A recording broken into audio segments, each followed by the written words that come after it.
শুভ সকাল আমার প্রিয় বন্ধুরা, কেমন আছে সবাই? আশা করছি সকলে অনেক বেশি ভালো আছো। আমরাও না বেশ ভালো আছি। ভারতের ছোট্ট একটি গ্রাম থেকে আমি রূপা, ব্লগার রূপা চ্যানেলে সকলকে স্বাগত জানিয়ে আজকের ব্লগটি শুরু করছি। তো চলো, প্রত্যেকটা দিন শুরু মানে প্রত্যেক একটা দিনের যুদ্ধ শুরু, আর এক রকমভাবে শুরু হয়। প্রত্যেক দিনই কিন্তু কাজগুলো আমার আলাদা আলাদা রকমের থাকে। কোনো দিন উঠোন ঝাড়ু দেওয়া থাকে, কোনো দিন আবার ঘরের কাজ বেশি থাকে। তো এরকমই হয় আর কি। আর এই কাজগুলো ভোর থেকে না লাগতে পারলে একদম বেলা হয়ে যায়। আর তোমরা জানোই, তোমার মেয়েকে নিয়ে আমি যেহেতু স্কুলে নিয়ে যাই, আমার কিন্তু সমস্ত কাজ 10টার মধ্যে করতে হয়। অনেক বোনেরা আমাকে জিজ্ঞাসা করো, তোমার পুরো ডেইলি রুটিনটা বলো। আমাদেরও 10টার মধ্যে রান্না করে বাচ্চা নিয়ে স্কুলে যেতে হয়, তাহলে আমরাও বুঝতে পারবো যে কিভাবে কি করো। তো দেখো, ভোর 5টার সময় ঘুম থেকে উঠি, তারপরে নিজের মুখ হাত ধোয়া থাকে, তারপরে বাচ্চাকে ঘুম থেকে ডেকে তুলি।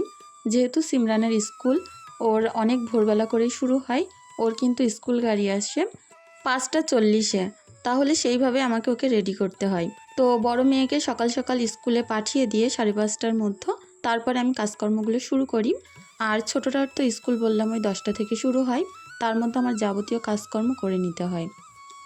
তো একটা রুটিন করে নিই, প্রথমে উঠোন ঝাড়ু দেবো, তারপরে বাসন মাজবো, তারপরে ঘরের কাজে হাত দেবো। কারণ দেখো, আমি যখন উঠি তখন কিন্তু আমার একটা মেয়ে ঘুমিয়েই থাকে, তো খাটটা তো তখন গোছানো হয় না। আর দেখা যায় যেদিন আমার সাথে উঠে পড়ে সেই দিন কিন্তু ঘরটা আগে গুছিয়ে নিই।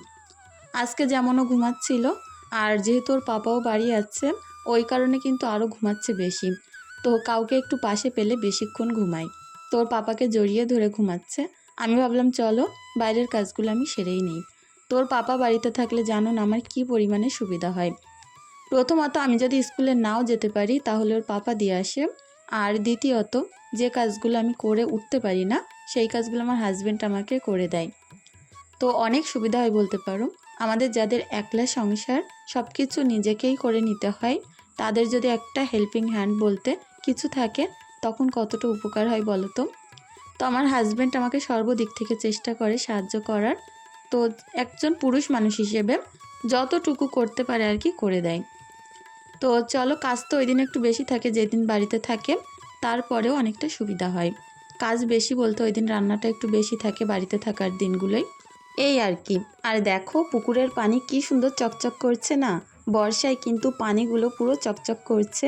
আর এই পানি দিয়ে কাজ করতে যে কি ভালো লাগে তোমাদের কি বলবো। আর এখন তো পানিটা অনেক ওপরে উঠে গেছে, খুব একটা আমাকে নিচে নেমে কাজ করতে হয় না। এই বড় শানের ওপরে আমি কাজ করতে পারি। তো সব থেকে ভালো থাকে সারা বছর যদি ওই শান পর্যন্ত পানি থাকে, অনেক ভালো হয়। তো এর আগে আমরা যার কাছে পুকুরটা বন্ধক দিয়ে রেখেছিলাম, তারা কিন্তু পুকুরে যখন তখন পানি তুলে নিত, শুকিয়ে নিত, মাছ তুলে নিত। আর পুকুরটা অনেক অসুবিধা হতো কাজ করতে। কখনো কখনো পল কুটো বিসলি ফেলে দিত, তো একদম নোংরা এসে ঘাটের কাছে জমা হতো। এখন যেহেতু আমরা পুকুরটা ছাড়িয়ে নিয়েছি, দীর্ঘ 5 বছর পরে পুকুরটা আমাদের হাতে এসছে। তো জমি কেনার সময় পুকুর বন্ধক দেওয়া হয়েছিল, এখন সেই দেনাগুলো খুব কষ্ট করে কভার করেছি। তো ওই কারণে পুকুরটা এবার ছাড়িয়েও নিতে পেরেছি। তো দেখো, মানুষ চলাচলতির পথে দেনা দায়িক অভাব এগুলো তো থাকবেই। সব কিছুকে জয় করে যদি মাথা তুলে দাঁড়ানো যায় আর দেনাগুলো শোধ করে একটা যদি জিনিস তৈরি করা যায়, তাহলে কিন্তু এক সময় গিয়ে দেনা করেছি, কষ্ট করেছি, এগুলো আর মনে থাকে না। আমরা খুব কষ্ট করে আমাদের দোকানের জায়গাটা কিনেছিলাম। তো যাই হোক, ওই জায়গাটা কিনেছে, এখন সেই জায়গাটা আমাদের একান্ত আমাদের হয়েছে। দেনা দায়িকগুলো মিটিয়ে ফেলেছি, এইটাই অনেক আর কি। তো একজন খাটনির মানুষ আর এতজনের মুখ, একটা সংসার, বুঝতে পারছো কতটা খরচ। তার মধ্যে এখনকার বাচ্চা কাচ্চাদের স্কুল টিউশন এগুলোই তো আরও ডবল পয়সা খরচ। তার মধ্য দিয়ে যে ওই মানুষটা একটা কাজ করতে পেরেছে, আমাদের কাছে এইটাই অনেক। হয়তো রাস্তার ধারের জায়গাটা খুব কম পরিমাণে আমরা কিনতে পেরেছি, তারপরে ওইটা না আমাদের কাছে প্রচুর একটা কি বলবো, একটা আশার জিনিস। কারণ দেখো, আমাদের এই যে বাড়ির জায়গাটা, এটা কিন্তু অনেকটাই ভিতরে। তো আমার হাজব্যান্ডের অনেক শখ ছিল যে রাস্তার ধারে এক কাঠা জায়গা কিনবে ভবিষ্যতে বয়সকালে, ওখানে যদি একটা ছোট্ট দোকান দেয়, সেখান থেকেও কিন্তু আমাদের বুড়ো বয়সে চলে যাবে, এরকমই আর কি একটা ইচ্ছে ছিল। তো সেই জায়গাটা পূরণ হয়েছে। আর তোমরা যদি পাশে থাকো, ভালোবাসা দাও, আস্তে আস্তে আমাদের ছোট্ট ছোট্ট অভাবগুলো পূরণ হতে থাকবে। তো যাই হোক, এখানে হাজব্যান্ড এসে আমাকে বলছিল যে রান্নার কিছু আছে নাকি। তো বাড়িতে বলতে পারো সেরকম কিছু নেই। আমি বলছিলাম মাছ তো নেই, তো বলছিল যে আমি দেখি চিংড়ি মাছ এখানে পাই কি কিনে নিয়ে আসি, আর পুকুর থেকে জাল ফেলবো, যদি মাছ হয় তাহলে মাছ ঝোল বানাতে। আমাদের কিন্তু বাচ্চাদের যাদের স্কুলে নিয়ে যাওয়ার থাকে আমাদের রাতেই চিন্তা করে রাখতে হয় পরের দিনটায় কি রান্না করব। সব কিছু বেছে কুটে গুছিয়ে গাছিয়ে রাখতে হয়, কারণ দেখো পরের দিন যদি গোছাতে গাছাতে যাই সকাল সকাল রান্না হয় না। আমি কিন্তু আগের দিনই ভেবে রাখি। তো যেহেতু হাজব্যান্ড আজ বাড়িতে ছিল, ওই মেয়েকে দিয়ে আসতে যাবে, ওই কারণে আর কাল রাতে না আমি আর ভাবনা চিন্তা করে রাখিনি। আমি যদি সয়াবিন আলু বানাই না, তাও আমি সেটা আগের দিন চিন্তা করে রাখি, বাটনাটা করেই রেখে দিই, তাহলে গিয়ে আমার অনেক সুবিধা হয়। তো এরকমভাবে তোমরা একটু প্ল্যানিং করে চলবে, দেখবে অনেক উপকার হবে। আর সন্ধ্যাবেলা সবারই বাড়িতে বাচ্চা পড়ানো থাকে, বাচ্চার পড়ানো হয়ে গেলে তখন টুকটাক বাচ্চা কোটা করে ফ্রিজে রেখে দিবে, আর ওইটা সকাল সকাল রান্না করবে, দেখবে অনেক তাড়াতাড়ি হয়ে যাবে। তো অনেকে তো এরকমও করে যে লঙ্কা আদা রসুনটা একসঙ্গে বেটে এক সপ্তাহের মতো করে রেখে দেয়, এতেও কিন্তু অনেক উপকার হয়। তো যাই হোক, দেখো ঘরটা সুন্দর করে গুছিয়ে নিয়েছি। সাদা বেডশিট পাতলে ঘরের লুকটা আলাদা রকম লাগে কিনা সেইটা বলো। একটা অন্য রকম লাগছে না? তাতে জানলাগুলো বেশ বড় বড়, বাইরে থেকে আলো আসছে আর জানলা দিয়ে পানি দেখা যায়। কি বলবো তোমাদের যে এত শান্তি লাগে ঘরে ঢুকলে, একটা আলাদা রকম পরিবেশ লাগে, অনেক ভালো লাগে যখন গোছানো গাছানো ঘর থাকে, একটুখানি শুই একটা আলাদা রকম মনে শান্তি লাগে। এখানে আমার হাজব্যান্ড দেখো আজকে একদম সকালের দায়িত্ব নিয়েই নিয়েছে, মেয়েকে খাওয়ানো, তারপরে সমস্ত কাজকর্ম আর কি স্কুলে নিয়ে যাওয়া রেডি করা সবটাই করবে আজকে। তো আমি ভাবছিলাম যে যাক আজকে অনেকটা আমার উপকার হবে, আমার এই কাজগুলো তোমাদের সঙ্গে সুন্দরভাবে শেয়ার করতে পারবো। তো এখানে ঈশাকে সকাল সকাল নিয়ে দুধ কলা বিস্কুট এগুলো নিয়ে খাওয়াতে বসেছে, আর এগুলো করতে কিন্তু সকালে করে আমার বেশ অনেকখানি করে সময় লাগে। তো তোমাদের সঙ্গে আজকে একটা সুন্দর ব্লগ আমি শেয়ার করব, একদম সকাল থেকে পুরো রাত পর্যন্ত। আজ আমার মেয়ের যেহেতু ব্যায়ামের ক্লাস আছে সন্ধ্যাবেলা, আমি ভাবছি একটুখানি বাজারে যাব আর অনেক কিছু কেনাকাটা করব। সব সময় একঘেয়েমি সংসারে থাকতে থাকতে একটু বাইরে বেরাতে তো মন চাই, আর তার সঙ্গে আমরা মেয়েরা বাইরে বেরালেই সংসারের জিনিসপত্র তো কেনাকাটা করবই। তো তোমাদের সঙ্গে শেয়ার করব সংসারের জন্য কী কী কেনাকাটা করলাম। আশা করছি তোমাদের অনেক পছন্দ হবে, আর জিনিসগুলো দেখলে তোমরা বলবে যে সত্যি অনেক কম দামে পেয়েছি। প্রত্যেকটা জিনিসের দামও আমি দেখিয়ে দেব। তো চলো উনুনখানা ঝাড় দিয়ে নিচ্ছি, যেহেতু পাকা এরকম মেঝে করা, তো এরকম ঝাড়ু দিয়ে ঝাড় দিলে বেশি ভালো হয়। আর আমার ঝাঁটাগুলো একদম ছোট ছোট হয়ে গেছে, ওগুলো দিয়ে একদম ঝাড়ু দেওয়া যাচ্ছে না। আর এই পাকা জায়গায় যে খড়খড় করে এগুলো, এখানে কিন্তু ঝাঁটা দিয়ে ঝাড় দিলে সেই ঝাঁটা বেশি দিন যায় না, নষ্ট হয়ে যায়। তো যাই হোক, ময়লাগুলো তুলে ফেলে দিলাম, আর এখন চলো উনুনটার মধ্যে রান্না চাপিয়ে দিই। তো উনুনটা ধরিয়ে দেবো আগে আমি, ওই কারণে বাচ্চা কোটা তো কিছুই নেই সবজি টবজি। আগে এদিকে চালের পানি বসিয়ে দিলাম হাঁড়িতে, আর ওই দিকটায় কড়াইয়ের মধ্যে একটু পানি দিলাম, উনুনটা যাতে ধরে যাবে। আমি কিন্তু সবজিগুলো আস্তে আস্তে কেটে নেব। আজ করব একদম নতুন সবজি এই বছরের, কেওড়া আর ওল। তো কেওড়ার টক বানাবো খাটা, আর ওল রান্না করব। কেওড়ার টক যে আমার কী ভালো লাগে তোমাদের কি বলবো। এখন এই বর্ষাকালে রান্না করতে কিন্তু একটু জাল ধরাতে অসুবিধা হয়, কিন্তু একবার ধরে গেলে অনেক তাড়াতাড়ি রান্না হয়ে যায়। হাজব্যান্ড আমাকে বলছিল তাড়াতাড়ি এসো মাছ উঠেছে, তো আমিও দেখতে গেলাম। তো এখানে দেখলাম যে কিছুটা গ্লাস কাপ মাছ উঠেছে। এই যে গ্লাস কাপ মাছগুলো, এগুলো কিন্তু দেখতে বেশ অনেক বড় হয়েছে, খেতে খুব একটা টেস্ট হবে না, কারণ এই মাছ অনেক বড় বড় হয়। আগের প্রায় 3 হাত মতো লম্বা হয়েছিল। তো ভাবো কতটা বড় হয়, আর এগুলো দিয়ে না বেশ সুন্দর দাকা বার হয়। কোনো বড় অনুষ্ঠান কিংবা যে কোনো খাওয়া দাওয়ার অনুষ্ঠানে অনেক পিস হয় এই মাছের। তো এই পুকুরটা এসে ছেড়ে দিলাম, এখানে দিলে কিন্তু অনেক তাড়াতাড়ি বড় হয়ে যাবে, কারণ এই মাছগুলো বেশিরভাগ ঘাস লতাপাতা শ্যাওলা এরকম খেয়ে থাকে। তো আমাদের ওই পুকুরে তো তেমন শ্যাওলা টাওলা নেই, ওই কারণে এখানটায় ছেড়ে দিলাম। তো আমার খাওয়ার মাছ হলো না, এইটাই আফসোস। হাজব্যান্ডকে কত আশা করে বলেছিলাম একটু জাল ফেলে দাও আর আমাকে কিছু মাছ ধরে দাও, রান্না করব। তো হাজব্যান্ড দিতে পারলো না। তো আমরা যারা মাছ খাওয়া পছন্দ করি তাদের কাছে কিন্তু একদিন মাছবিহীন যাওয়া অনেক কষ্ট। আর আমি চিংড়ি মাছটা সেরকম ভালো পছন্দ করি না, ওইটাই আর কি। আর যেহেতু পুকুরের মাছ আছে, খুব একটা মাছ কিন্তু আমরা কিনে খাই না, পুকুর থেকেই ধরি। আর এই বর্ষাকালে কি হয়েছে জানো তো, পুকুরে অতিরিক্ত পানি, আর যেহেতু চারিদিকে কুঞ্চি কাঞ্চা পালা পুঁতে দেওয়া, ওই কারণে মাছ সব পালার ভিতরে থাকে, ধরতে গেলে ওখানে চলে যায়। এই বর্ষাকাল ভোর আর কোনো মাছ পুকুর থেকে হবে না। কিনেই খেতে হবে। ওদিকে ভাতের পানি গরম হয়ে গেলে চাল দিয়ে দিলাম, আর বাইরে দিলাম খানিকটা গম মুরগিদেরকে খেতে। তো আমার মুরগিরা গম পেলে যে কী সন্তুষ্ট হয় তোমাদের কি বলবো। এই দিকটায় কেওড়া সেদ্ধ বসিয়েছিলাম, কেওড়াটা সেদ্ধ হয়ে গেছে, তো ওটা নামিয়ে নিলাম। আর এখন চলছিল আমার সঙ্গে আসল যুদ্ধ, কোনটা করব, কোনটা আগে করব, কোনটা পরে করব। তো এইটাই আর কি চলছিল। মেয়েকে তো ওর পাপা গা ধুইয়ে দিয়েছে, তবে জামা প্যান্ট ঠিক করে পরাতে পারবে না। টাই পরানো, তারপরে আই কার্ড নেওয়ার আছে, স্কুল ব্যাগ গোছানো, কোন দিন কোন বই দিতে হবে এইটা তো ওর পাপা বুঝতে পারবে না। তো আমি কিন্তু রান্না করতে করতে উঠে উঠে এই কাজগুলোই করছিলাম। আজকে মেয়ের জন্য টিফিনে কিছুই করতে পারিনি, তো ওই কারণে ভাবলাম একটা ডিম হাফ সিদ্ধ করে দিই, আর তার সঙ্গে একটা কলা দেব, একটুখানি ড্রাগন ফল দেব, আর একটা কেক দিয়ে দেব। তাহলে আর রান্নার ঝামেলাটা কিন্তু থাকবে না। তো সকালবেলায় রান্নার মধ্যে টিফিন তৈরি করা আরেকটা বড় ঝামেলা। তো হাজব্যান্ড আজকে শখ করে বলেছিল পান্তা ভাত দিয়ে চিংড়ি মাছের ঝোল খাবে, তার জন্য পাতলা পাতলা করে চিংড়ি মাছের ঝোল বানালাম। আর অল্প একটু চিংড়ি মাছ রয়েছে, সেটা দিয়ে ওল রাঁধবো। তো এরকম 2-3 ভাগের ছোট ছোট রান্না, এগুলো করতে কিন্তু বেশ সময় লাগে। তো কড়াইয়ের মধ্যে তেল দিয়ে দিলাম, এখন সর্ষে ফোড়ন দিয়ে নিলাম। আর আমি যে কেওড়াগুলো সেদ্ধ করে রেখেছিলাম ওগুলো না সুন্দর করে আমি কষলে কষলে এই যে টক পানিটা বার করে ওর যে আঁশ খোসা ওগুলো ফেলে দিয়েছি। আর কেওড়ার এই যে টকটা চাপিয়ে দিয়ে এর মধ্যে একটু হলুদ দিয়ে দিলাম, কারণ সেদ্ধর টাইমে নুন হলুদ দিতে হয়, সেটা আজকে আমি তাড়াহুড়োর মাথায় না আর দিতে পারিনি। তো দেখো এখন তেল গরম করে পেঁয়াজ দিলাম কিছুটা, এর মধ্যে দেবো আদা রসুন বাটা, আর ডিমটাও সেদ্ধ হয়ে গেছে, হাফ সিদ্ধ করেছি। তো এটাও ছাড়িয়ে মেয়ের টিফিন বক্সে দিয়ে দেব। তো একা হাতে আমি সকালের টাইমটা আমি বুঝে উঠতে পারি না যে কোনটা আগে করলে আমার কোন কাজটা তাড়াতাড়ি হবে। তো অন্য দিন তো হয়ে যায়, আজকে একটু রান্নার ঝামেলাটা বেশি ছিল, ওই কারণে আজকে আমি মোটে তাল পাচ্ছিলাম না। এই যে এত তাড়াহুড়ো করে সকালের রান্না টান্না করে আমি অন্যান্য দিন মেয়েকে নিয়ে স্কুলে যেমন চলে যাই, সেরকম আবার 1:30-2টোর সময় বাড়িতে আসি।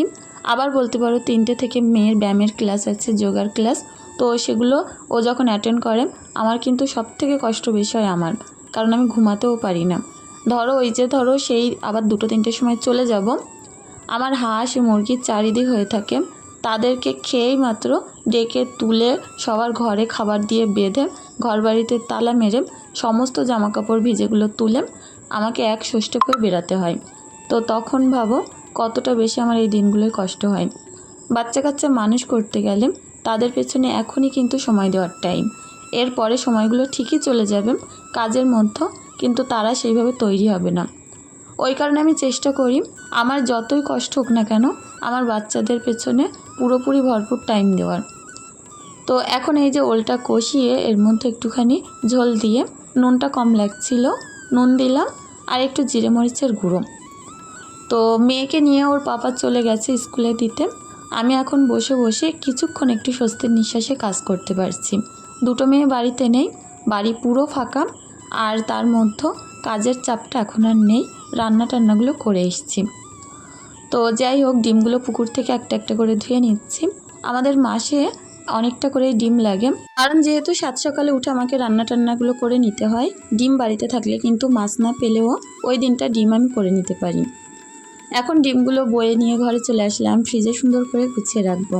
আর ডিমটা সবসময় ধুয়ে রাখাই ভালো, কারণ ডিমে কিন্তু প্রচুর ব্যাকটেরিয়া থাকে। আর আমার ফ্রিজটা একদম পুরো হালকা ফুলকা করে রেখেছি, খুব একটা গ্যাদারিং নেই। এর মধ্যে কাঁচা লঙ্কা, 2টো একটা সবজি, কিছু সস, কিছু থামস আপ, এরকম টুকটাক জিনিসপত্র রেখে দিয়েছি। কাসুন্দি আছে, তো ছোট ফ্রিজ, তারপরে চেষ্টা করি সবসময় একটু হালকা ফুলকা করে রাখার জন্য। দেখবে ফ্রিজ জিনিস যত তুমি কম কম জিনিসপত্র রাখবে তত বেশি দিন ভালো থাকবে, কোনো রকম প্রবলেম হবে না। আজ এই 10 বছর বয়স হলো আমার ফ্রিজটার, এখনও পর্যন্ত কিন্তু কোনো রকম প্রবলেম আমরা পাইনি। তো দেখো সুন্দর করে ফ্রিজটা সাজিয়ে গুছিয়ে ডোর অফ করে দিলাম। আর অনেক সুন্দরভাবে কাজ করতে ভালোবাসি, তোমরা এই কাজগুলো দেখতেও অনেক ভালোবাসো, সত্যি তোমাদের কাছে আমি অনেক কৃতজ্ঞ। ওলে একটু ঝোল বেশি রেখেছি, কেন জানো তো, এইটা যখন দুপুর হবে পুরো একদম ঝোলটা শুকিয়ে নেবে, আর একদম পুরো শুকনো শুকনো হয়ে যাবে। ওল কচুতে একটু কিন্তু ঝোল বেশিই রাখতে হয়, এটা আমি আগে জানতাম না। তো এখন আস্তে আস্তে সংসার করতে করতে কিছু কিছু জিনিসে একটু জ্ঞান হয়েছে। তো হাজব্যান্ডকে পান্তা ভাত দিয়ে চিংড়ি মাছ দিলাম, আমি ওলের তরকারি দিয়ে একটা রুটি খাবো সকালবেলা। সকালের টাইমে এমনিতে আমি কিছু খাই না, ওই যে দেখলে বাইরে বসে একটু গ্রিন টি খেলাম, আর হয়তো তার সঙ্গে দুটো একটা সুগার ফ্রি বিস্কুট নিই। তো কোনো দিন এখন দুধ চাও খাওয়া পড়ে, মেয়ের জন্য দুধ নেওয়া হয় সন্ধ্যায়। তো সেই দুধ যখন বেশি থেকে যায় ওইটা আমি পরের দিন সকালে চা করে খেয়ে নিই। স্নান সারলাম, আর আমার বাড়ির আশেপাশেটা দেখো কত সুন্দর মনোরম পরিবেশ না। এখন পুরো ছাদের উপরে ঝড় বয়ে যাচ্ছে। এইটা কিন্তু শুধু এখনকার না, সব সময়ের ব্যাপার। কারণ কি জানো তো, ফাঁকা জায়গায় হাওয়াটা কিন্তু বেশিই লাগে। আর এখানে ছাদে বসলে সব সময় তুমি ফিরফিরে হাওয়া পাবে। ছাদের ওপরে জামা কাপড়গুলো মেলছি যাতে করে তাড়াতাড়ি শুকিয়ে যায়, পুরো তাপটা কিন্তু ছাদে ভালোভাবে পায়। আর নিচে মেললে ওই জায়গাটা একটু ছায়া, তো একটু সমস্যা হয় জামা কাপড়গুলো এই বর্ষাকালে শুকাতে। এখানে পেলাম এমন একটা জিনিস, আমি টেনে তুলছি, তো দেখো কোনো পাখির বাসা হাওয়ায় নিচেই পড়ে গেছে। জানি না এর মধ্যে কোনো বাচ্চা ছিল কি, বাসাটাই শুধু খুঁজে পেলাম। এটাকে আমার এই যে সিঁড়ির ঘরের চালে গুজে দিয়ে রাখলাম। আর দেখা হচ্ছে দুপুরবেলা মেয়েকে স্কুল থেকে বাড়ি নিয়ে এসে খাইয়ে দাইয়ে দিয়েছি। এখন ড্রাগন ফল নিয়ে কি করেছে দেখো। তো যাই হোক, ওকে ধুয়ে মুছে পরিষ্কার করে নিয়ে গেছিলাম ওর ক্লাস করাতে। দুই মেয়েকেই নিয়ে যাই, দুজনকে যোগার ক্লাস করাতে নিয়ে গেছিলাম। অনেক কষ্ট হয়ে গেছে জানো তো, হাঁটু টাটু বলছে মা ব্যথা করছে। তারপরে এই যে কেনাকাটা করতে আসলাম কিছু জিনিসপত্র। বাইরে বেরালেই মনটা চুই চুই করে, মনে হয় কিছু না কিছু কিনে নিয়ে যাই। আর সপ্তাহে যেহেতু একদিন করে ওর যোগার ক্লাস থাকে, ওই দিনটা ওদের দুজনকে নিয়ে আমি একটু ঘুরতে বার হই আর টুকটাক কিছু কেনাকাটা করি। এতে করে ওদেরও যেমন মন ভালো থাকে, আমারও কিন্তু মনটা ভালো হয়ে যায়। সবসময় দেখবে ঘরের ভিতরে একঘেয়েমি জীবন কিন্তু কাটাতে কাটাতে অনেক কষ্ট লাগে। যেহেতু কোনো আত্মীয় বাড়ি বাবার বাড়ি কোথাও যায় না, সবসময় ঘরের মধ্যে কাজ করতে করতে আমার বেলা শেষ হয়ে যায়। তো এই সময়গুলো আমি মনে করি একটু নিজের পিছনে মাঝে মধ্যে দেওয়া উচিত, যাতে করে নিজের মনটা ভালো থাকে। তো ওই যে মল থেকে কিছুটা জামা কাপড় নিলাম, মেয়েদের দুটো একটা, গেলেই না কিছু বাচ্চার জিনিস পছন্দ হয়েই যায়, আর ইচ্ছা হয় যেন মন প্রাণ ভরে কিনি। তো সামর্থ্য অনুযায়ী দুটো একটা করে নিই, অত বেশি টাকা আমার কাছে থাকে না যে বেশি বেশি জিনিসপত্র কিনবো। তারপরে চলে এসেছিলাম আমাদের এখানে হাসনাবাদে একটা সুন্দর দোকান আছে। এখানে রাস্তার ধারের দোকান, অনেক জিনিসপত্র অনলাইন থেকে তুমি যেগুলো পাবে এখানে সব কিছুই পেয়ে যাবে। চামচের আইটেম যে এত রকমের ছিল তোমাদের কি বলবো, চামচ দেখলে আমার কিনতে ইচ্ছে করে। তারপরেও নিলাম না, কিনতে কিনতে বাড়িতে অনেক চামচ হয়ে গেছে। তো আমার দরকার ছিল ছোট ছোট কিছু চামচ, যেগুলো আর কি সিমই লাচ্চা খাওয়া চামচ নিলাম। আর তার সঙ্গে এত সুন্দর সুন্দর জিনিস নিয়েছি, বাড়িতে গিয়ে তোমাদের সঙ্গে মন খুলে শেয়ার করব। এখানে একটা বইয়েম আমার পছন্দ হয়েছিল, এটাকে দেখাতে বললাম। তো এটার দাম 320 টাকা বলছিল। তো বইয়েমটা অনেক সুন্দর ছিল, কিন্তু এটা নিতে পারলাম না একটাই কারণে, অনেক পাতলা, একবার যদি হাত থেকে পড়ে যায় একদম চুরচুর হয়ে যাবে। এর মুখে ছিল কাঠের ঢাকনি, একদম অরিজিনাল কাঠের ঢাকনি। তো যাই হোক, আমি যখনই বাজারে আসি এই কাকুটার কাছ থেকে কিছু না কিছু কিনি। আমার মেয়ে জেদ করছিল বোতল নেবে বলে, আমি কিন্তু টাকা সব দিয়ে দিয়েছিলাম। তারপরেও বারবার করে ঈশা কান্নাকাটি করছিল বোতল নেবে বলে। তো সবগুলো এখানে প্লাস্টিকের বোতল ছিল আর কাচের বোতল ছিল। তো এই যে ঝোলানো আছে যে বোতলগুলো, এখান থেকে একটা কিনে দিতে বলছে। আমি চেষ্টা করি মেয়েদেরকে আর কি প্লাস্টিকের বোতলে পানি না খাওয়ানোর জন্য। বোতলটা আমি দিলাম না, কারণ কদিন আগে আমি একটা স্টিলের বোতল ওর জন্য কিনে এনেছি।